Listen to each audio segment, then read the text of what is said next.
Aquella noche, una hija fue vendida como si fuera una deuda más, y el hombre que debía protegerla eligió salvarse, entregando su propia sangre.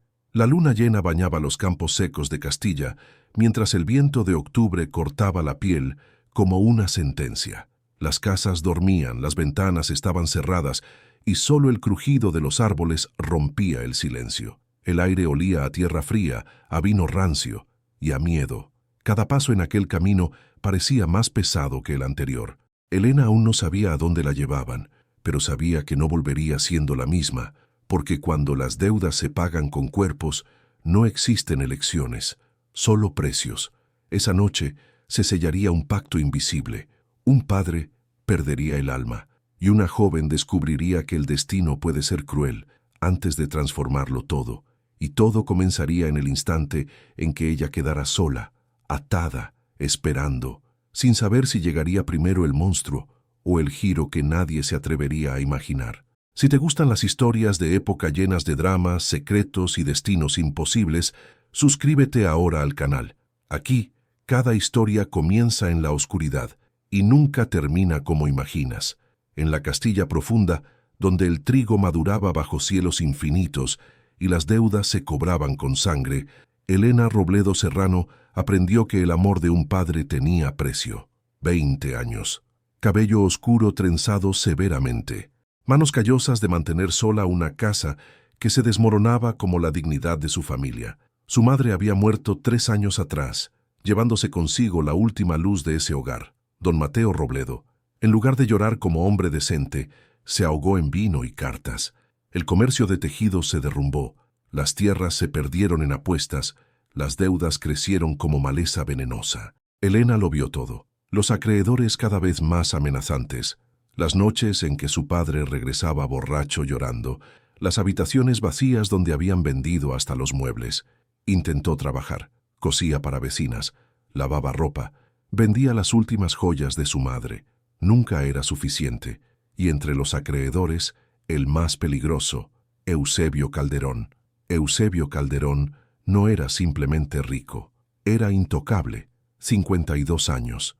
Propietario de 4.000 hectáreas entre Valdepeñas y Medina de Rioseco, contactos políticos en Valladolid, accionista del ferrocarril, miembro influyente del Partido Conservador Provincial, pero su verdadera reputación no venía de sus tierras, venía de las mujeres, 5 que se supiera, compradas a familias desesperadas, mantenidas en propiedades aisladas como ganado fino, usadas hasta que se cansaba de ellas, luego descartadas. Algunas reaparecían años después en burdeles de ciudades lejanas, rotas, otras simplemente desaparecían. Todo el mundo lo sabía, nadie hacía nada. Eusebio tenía jueces en su bolsillo, guardias civiles que miraban hacia otro lado, autoridades eclesiásticas que aceptaban sus donaciones generosas y predicaban sobre no juzgar a hombres importantes. La primera vez que visitó a don Mateo, Elena estaba cosiendo en el salón. Escuchó esa voz, educada, tranquila, absolutamente desprovista de humanidad. Cuando Eusebio se marchó, su padre bebió hasta perder el conocimiento.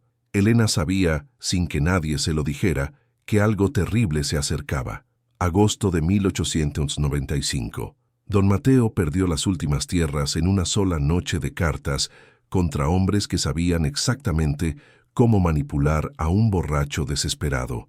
Elena lo encontró al amanecer, llorando en la cocina. «Papá, ¿qué pasó?» «Todo. He perdido todo. Encontraremos la manera. Siempre lo hacemos». Don Mateo la miró con ojos vidriosos. «No hay manera, hija. Me van a meter en prisión». En Castilla de 1895, prisión por deudas significaba muerte lenta, celdas inmundas, hambre, enfermedades. Elena vendió absolutamente todo. El último anillo de su madre, los candelabros de plata, la vajilla familiar. Reunió 200 pesetas. Don Mateo debía 2.000. Primera semana de octubre. Eusebio Calderón llegó solo al atardecer, cuando las sombras ya ocultaban las expresiones. Elena sirvió vino aguado, lo único que quedaba, y se retiró. Pero escuchó, como siempre escuchaba. «Don Mateo, seré directo. Tienes 2 opciones. Prisión en 3 días o aceptar mi oferta». «¿Qué oferta?» «Tu hija, Elena. Silencio eterno. Cancelo todas tus deudas, todas. Además, te doy 500 pesetas para que puedas empezar de nuevo en otro lugar. Eusebio, por Dios, es mi hija. Todas son hijas de alguien. Prefieres verla mendigar cuando te pudras en prisión, porque eso es lo que pasará. Una mujer sola, sin familia, sin dote, terminará en un burdel de Madrid cobrando 10 céntimos.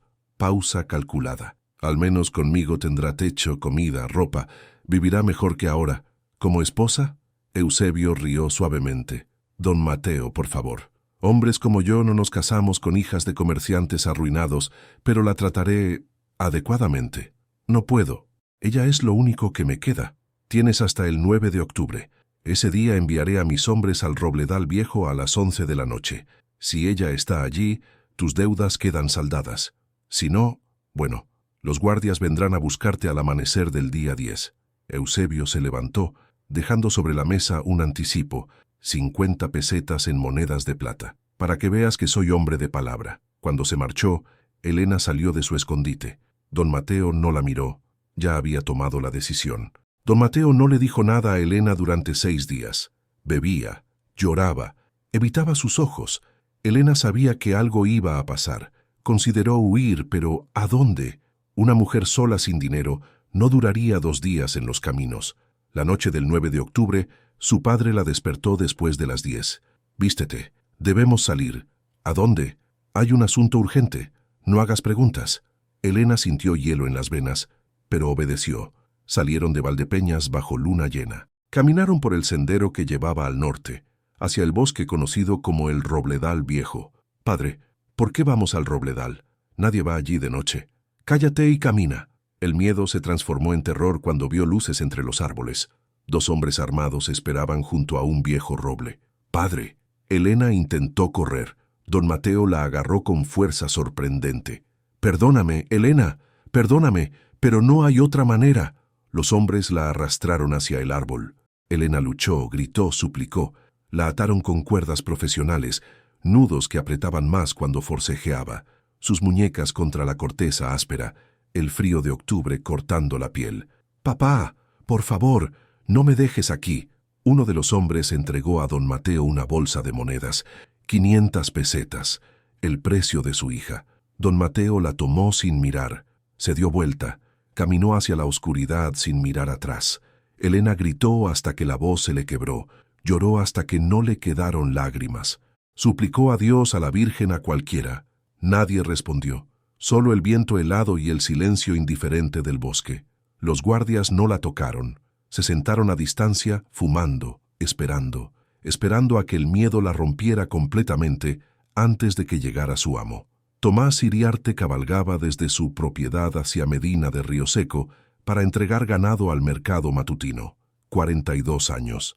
Ex capitán de infantería en Cuba durante la insurrección del 68.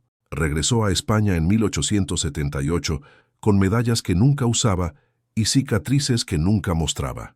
Heredó la dehesa negra de su padre, 1000 hectáreas al noroeste de Valdepeñas, ganado vacuno, ovejas, viñedos pequeños pero rentables.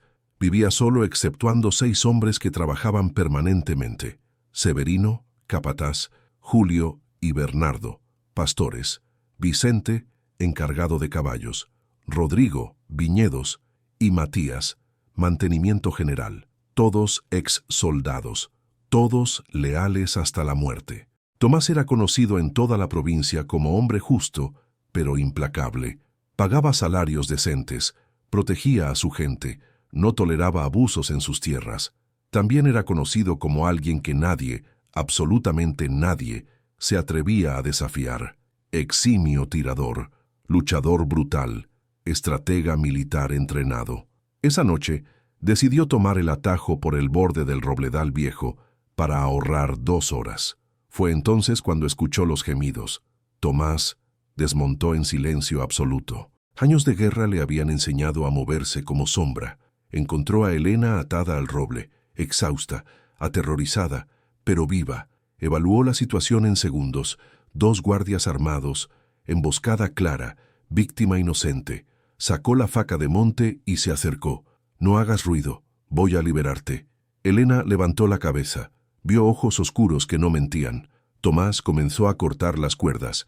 Los guardias reaccionaron tarde. «Aléjate de la mercancía, cabrón». Uno sacó pistola. Error fatal. Tomás lanzó la faca con precisión militar. Atravesó la muñeca del hombre. La pistola cayó. El segundo intentó atacar por detrás. Tomás lo esquivó, lo agarró del cuello, lo estrelló contra el árbol con fuerza que hizo crujir la corteza. El primer guardia, sangrando, intentó recuperar el arma con la mano izquierda. Tomás lo pateó en el pecho, costillas rotas. El hombre cayó retorciéndose. 30 segundos. 2 hombres derrotados.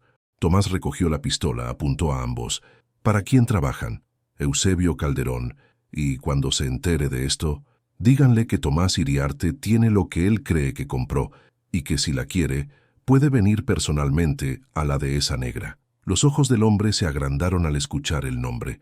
Ahora lárguense antes de que cambie de opinión y los entierre aquí. Huyeron cojeando hacia la oscuridad. Tomás liberó a Elena. Ella colapsó. Las piernas no respondían después de horas atada. Tomás la sostuvo cubriéndola con su abrigo. ¿Puedes caminar? Elena negó sollozando. Entonces te llevaré. La subió a su caballo con gentileza que contrastaba brutalmente con la violencia de minutos antes.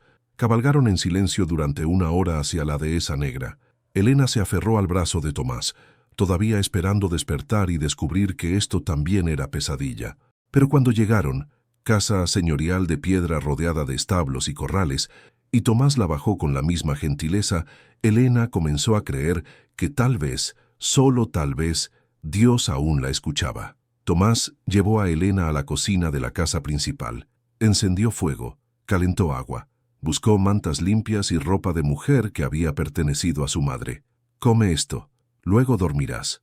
Le dio sopa caliente y pan. Elena comía mecánicamente, todavía en shock. «¿Por qué me ayudó? Porque nadie merece lo que te hicieron. Mi padre me vendió. Lo sé. ¿Cómo lo sabe? Conozco a Eusebio Calderón. Conozco cómo opera. No eres la primera.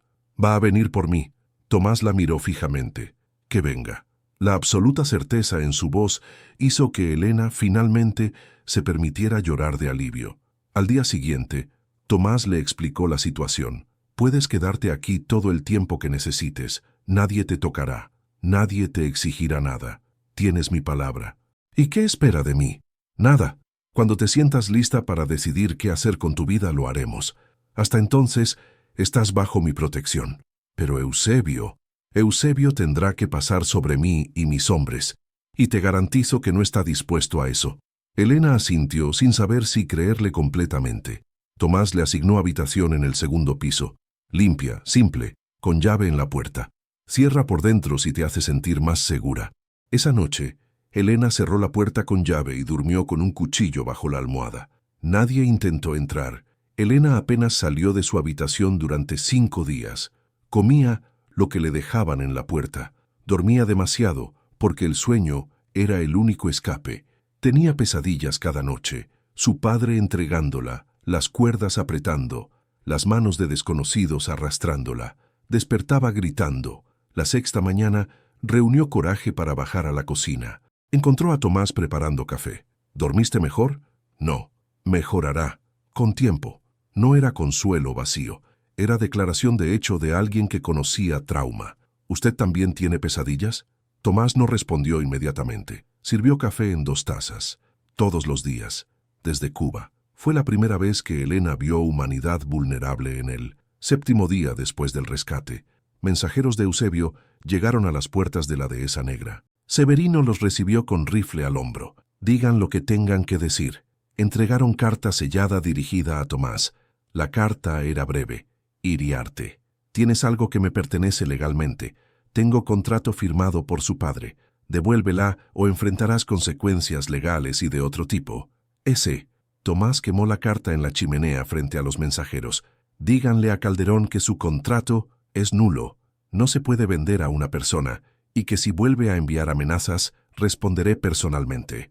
Los mensajeros se marcharon. Esa noche Tomás reunió a sus 6 hombres. «Eusebio Calderón va a intentar recuperarla. Refuercen la vigilancia. Turnos de guardia a las 24 horas. Nadie entra sin mi autorización». Todos asintieron. Conocían al patrón. Si había decidido proteger a alguien, lo harían hasta la muerte.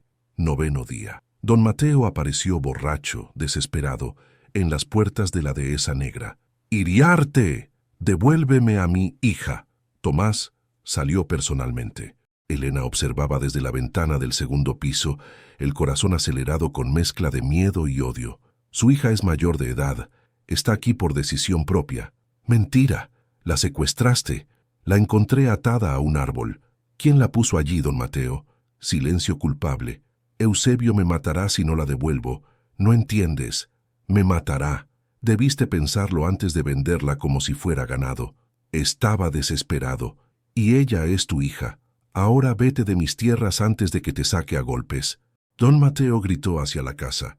«Elena, hija, perdóname, por favor». Elena cerró la ventana. No quería verlo. No quería escucharlo. Severino y Vicente escoltaron a don Mateo fuera de la propiedad, mientras seguía gritando disculpas. Esa noche, Elena bajó a la cocina donde Tomás limpiaba un rifle. «Necesito preguntarte algo. Dime, ¿por qué haces esto? Arriesgas tu seguridad, tu reputación, todo, por alguien que ni siquiera conoces». Tomás dejó el rifle. «En Cuba vi cosas que ningún hombre debería ver. Vi hombres poderosos abusar de gente indefensa porque podían. Vi mujeres y niños tratados como animales». Pausa. «Juré que si alguna vez tuviera poder para detener algo así, lo haría. No importa el costo. Pero Eusebio Calderón es peligroso, tiene influencia, y yo tengo principios. Los principios valen más que la comodidad». Elena lo miró con ojos que empezaban a ver algo más que un salvador. «Gracias. Sé que no es suficiente, pero gracias. No necesito agradecimientos, solo necesito que estés segura». Octubre se transformó en noviembre. Elena comenzó lentamente a salir del caparazón de trauma. Ayudaba en la cocina, no porque se lo pidieran, sino porque necesitaba hacer algo con las manos. Tomás la dejaba hacer, respetando su espacio, pero ofreciendo presencia silenciosa cuando la necesitaba. Los silencios entre ellos se volvieron cómodos. Luego se transformaron en conversaciones. Elena le habló de su madre, de los libros que leía en secreto, de los sueños que tuvo antes de que todo se derrumbara. Tomás le habló de Cuba, de por qué regresó pero nunca completamente, de la soledad que se había vuelto su compañera. Noviembre se transformó en diciembre. El trauma no desaparecía.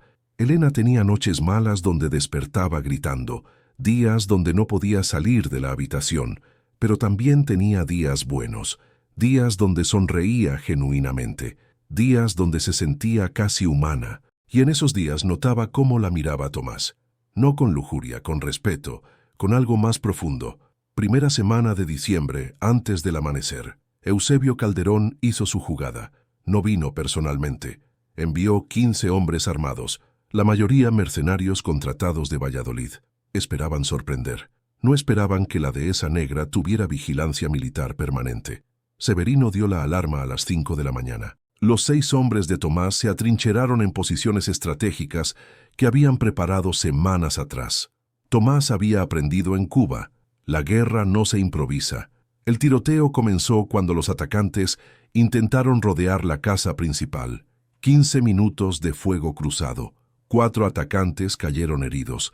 Los demás, enfrentando resistencia profesional que no esperaban, huyeron. Ningún hombre de Tomás resultó herido. Habían ganado. Pero Tomás sabía, esto apenas comenzaba. Esa misma mañana, Tomás cabalgó hacia la hacienda principal de Eusebio Calderón con Severino y Vicente. 3 hombres, armados, determinados. Los guardias de la entrada intentaron detenerlos. Tomás sacó su pistola, disparó al aire. «Eusebio Calderón, tienes 10 segundos para salir o entramos». Eusebio apareció en el balcón del segundo piso, impecablemente vestido. «Iriarte, ¿viniste a devolver mi propiedad?». «Vine a terminar esto». «¿Terminar qué?». «Tengo contrato legal firmado por su padre». «Ese contrato no vale nada», rugió Tomás. «No puedes comprar personas, no en mi provincia». «¿Tu provincia?». Eusebio sonrió con desdén. «Yo controlo esta provincia. Tengo al gobernador civil en mi bolsillo. Tengo jueces, guardias civiles, autoridades eclesiásticas». «¿Ah, sí?». Tomás sacó un sobre de su chaqueta. «¿También tienes al capitán general de Valladolid?». Eusebio palideció ligeramente. «Ayer envié carta detallada al capitán general Martínez de Campos. Serví bajo su mando en Cuba. Me debe favores. Le expliqué sobre las mujeres que has comprado. las que han desaparecido, los contratos ilegales. Todo. Estás mintiendo. Pruébalo. Continúa con esto y verás cuán rápido llega inspección militar desde Valladolid. Eusebio apretó los puños, calculando. Además, continuó Tomás, tengo copias de testimonios de familias cuyos hijas compraste. Tengo fechas, nombres, ubicaciones. Todo documentado. ¿Documentado por quién? Por mí. Los últimos 2 meses. Era mentira. Pero Eusebio no lo sabía. Puedes intentar recuperar a Elena. Perderás hombres, gastarás recursos, llamarás atención no deseada. Y al final, cuando la inspección militar llegue, perderás todo. O puedes retirarte, quemar ese maldito contrato. Y yo guardo silencio. Silencio tenso. Eusebio calculaba. No era estúpido. Sabía cuándo una batalla costaba más que la victoria. Tiene una semana para pensarlo, concluyó Tomás. Después envió todo a Valladolid. Se dio vuelta y se marchó. Eusebio Calderón no era hombre que aceptaba derrotas, pero era pragmático. Una semana después, envió mensaje a través de intermediario. Retiro mis reclamaciones sobre Elena Robledo. El asunto está cerrado. Pero agregó algo más. Esto no se olvida, Iriarte. Tomás quemó la nota. El mensaje estaba claro. La amenaza inmediata había terminado. Pero Eusebio Calderón nunca perdonaría la humillación. Con la amenaza de Calderón neutralizada temporalmente, llegó otro problema. Valdepeñas. Los rumores se extendieron como incendio. Elena Robledo, la hija vendida, viviendo sola en la Dehesa Negra, con un hombre soltero. En la España católica conservadora de 1895, eso era escándalo mayúsculo.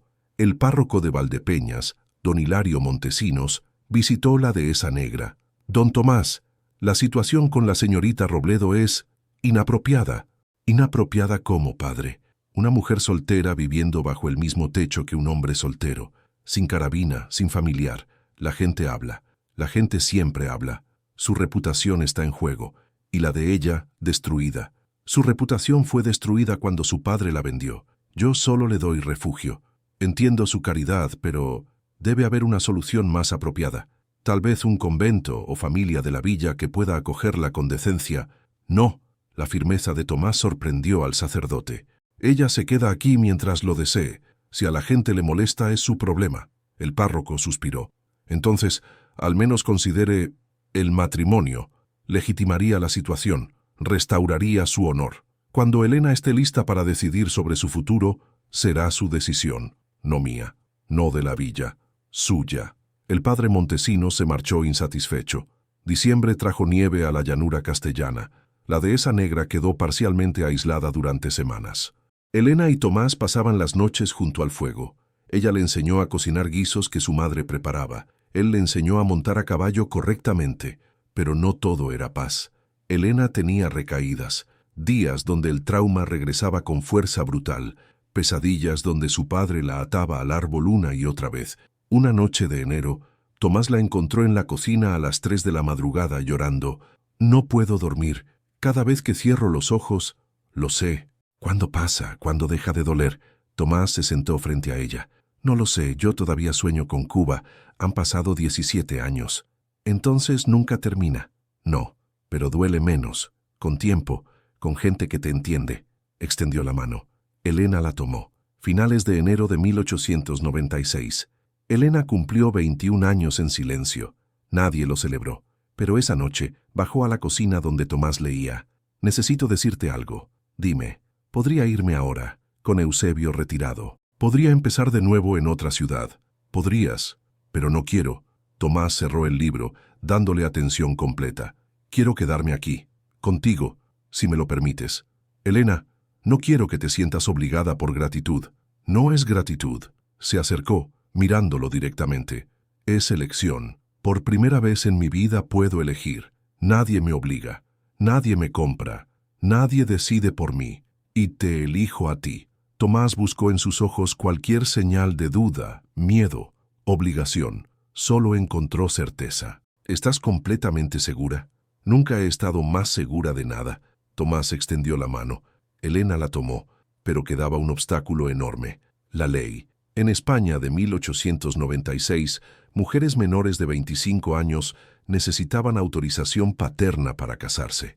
Don Mateo jamás la daría. Tomás consultó con abogado en Valladolid. Hay una excepción. Si el padre es considerado legalmente indigno por haber puesto en peligro a la hija, un juez puede emitir dispensa. ¿Qué necesitamos? Pruebas documentadas del abandono, testimonios y juez dispuesto a desafiar las normas sociales. Tomás pasó febrero reuniendo evidencias. Testimonio de los guardias que ataron a Elena, uno aceptó declarar a cambio de dinero. Testimonios de vecinos de Valdepeñas sobre las deudas de don Mateo, declaración del tabernero, donde don Mateo gastó las 500 pesetas en semanas. En marzo, presentaron caso ante el juez de Medina de Río Seco. El juez, don Félix Guzmán, leyó la documentación con expresión grave. Esto es extraordinario y terrible. ¿Emitirá la dispensa, señoría?, preguntó Tomás. Si emito esta dispensa, estaré estableciendo precedente, que padres pueden ser declarados indignos, que hijas pueden casarse sin autorización paterna. Precedente necesario. El juez reflexionó largamente. Vuelvan en 3 días. 3 días después, el juez Guzmán los recibió en su despacho. Entregó documento sellado. Don Mateo Robledo ha sido declarado legalmente indigno como padre por abandono y puesta en peligro de su hija. La señorita Robledo queda emancipada y puede contraer matrimonio sin autorización paterna. Elena respiró profundamente. Libre, legalmente libre. Antes de la boda, Elena hizo algo que necesitaba hacer. Visitó a don Mateo. Lo encontró en una taberna miserable de Valdepeñas, borracho como siempre. Elena, no he venido a perdonarte. Don Mateo bajó la cabeza. Lo sé, no merezco perdón. Vine a decirte que te has liberado de mí. Y yo de ti. Hija, por favor, no soy tu hija. Dejé de serlo la noche que me ataste a ese árbol. Estaba desesperado. Y yo estaba aterrorizada. Pero sobreviví, sin ti. Puso sobre la mesa 50 pesetas. Esto es más de lo que merezco darte. Úsalo para empezar de nuevo. O para beber hasta morir. Ya no me importa. Elena, adiós, don Mateo. Espero no volver a verte. Salió sin mirar atrás. Por primera vez, no lloró. Abril de 1896. Elena y Tomás se casaron en ceremonia pequeña en la capilla de la Dehesa Negra. Asistieron los 6 trabajadores de la hacienda y 3 vecinos que respetaban a Tomás lo suficiente para ignorar el escándalo.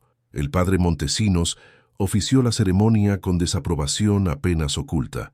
Lo hacía solo porque Tomás había donado generosamente para reparaciones de la iglesia. Elena vestía de azul oscuro, no blanco, porque no fingía ser lo que la sociedad esperaba. Cuando Tomás dijo, acepto, su voz era firme. Cuando Elena dijo, acepto, fue la primera decisión completamente suya en años.